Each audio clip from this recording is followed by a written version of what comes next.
Hello, and welcome to part 1 of the Working with the Fundamentals of Microsoft Excel 2010. In this video, you're going to learn about the basics of what Excel 2010 is and how to enter data in a table format. Let's go ahead and get started. This is the way Excel 2010 is going to appear by default. Up at the very top, you're going to have your ribbon. The ribbon is where all the commands are located that are going to allow you to do the different tasks and perform the various functions that allow you to do different things inside of Excel. The ribbon is divided up into multiple tabs. For instance, we have the Home tab here, where your most frequently used commands are, the Insert tab, the Page Layout tab, and you'll see each time I click on one of these tabs, a different set of commands appear. I'm going to come back to the Home tab. One difference between this version of Excel, the 2010 version, and the earlier versions of Microsoft Excel is that there isn't a File menu or a File button anymore. There's now a File tab. When I click on the File tab, you're going to see all the commands that we used to get when we used to click on the File menu. For instance, we have Save, Save As, Open, Close, so on and so forth. You also have the properties for your document, as well as information about the current document. I'm going to come back here to the Home tab, and you'll see I'm back to my Excel workbook, and I'm back at the Home tab with my most frequently used commands. Now down below your ribbon, you actually have your workbook. And the workbook is the default kind of document that we create and work with inside of Microsoft Excel. It's a lot like an accountant's notepad.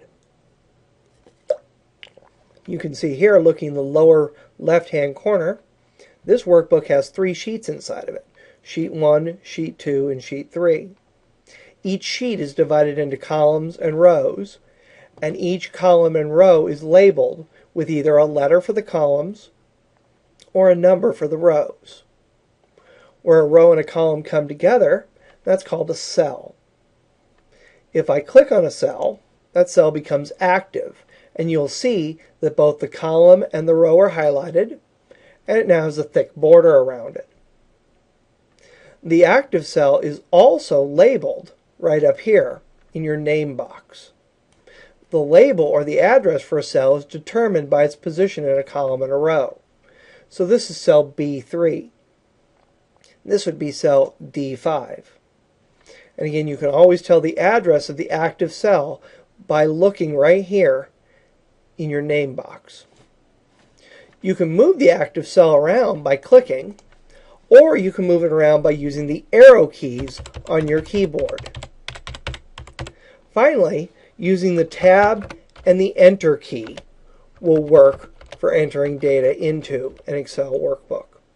So you can click, use the arrow keys, or Tab and Enter to move the active cell around. I'm going to go ahead and click here on cell A1, and I'm going to go ahead and type some information. And I'm going to say this is going to be sales figures for first quarter 2010. And then I hit enter to finish entering in that information. Now the information that I just typed in is actually in cell A1. And when I click on cell A1, you can see the contents of that cell by looking in the formula line right here. Cell B1 is actually empty, so is C1 and D1. The contents of cell A1 are so large, they're just spilling over into these cells. And that'll always happen if text in a cell is too large. Numbers are dealt with differently, and we'll see that in a little bit. If I was to type something into cell C1, like let's just say the letter X there, there's now no more room for that text to spill over, so it's being cut off at that point. But if I delete the contents of cell C1, you'll see they spill over again. Let's go ahead and enter some more information in. I'm going to go ahead and type salesperson here, and then January, and you'll see that salesperson, again, doesn't have enough room. Later we're going to see how to make the rows and columns wider or narrower.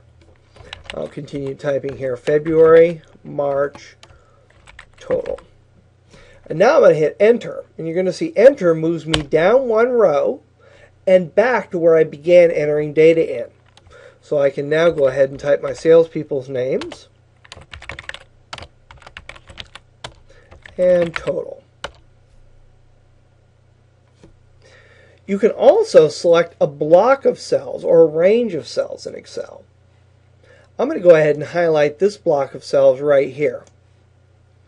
And you're going to see that cell B4 is actually the active cell.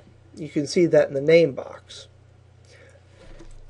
As I begin to enter data in, I'm going to type and press tab, type again and press tab, type a third value in and press tab, and you'll see that automatically brought me down and in.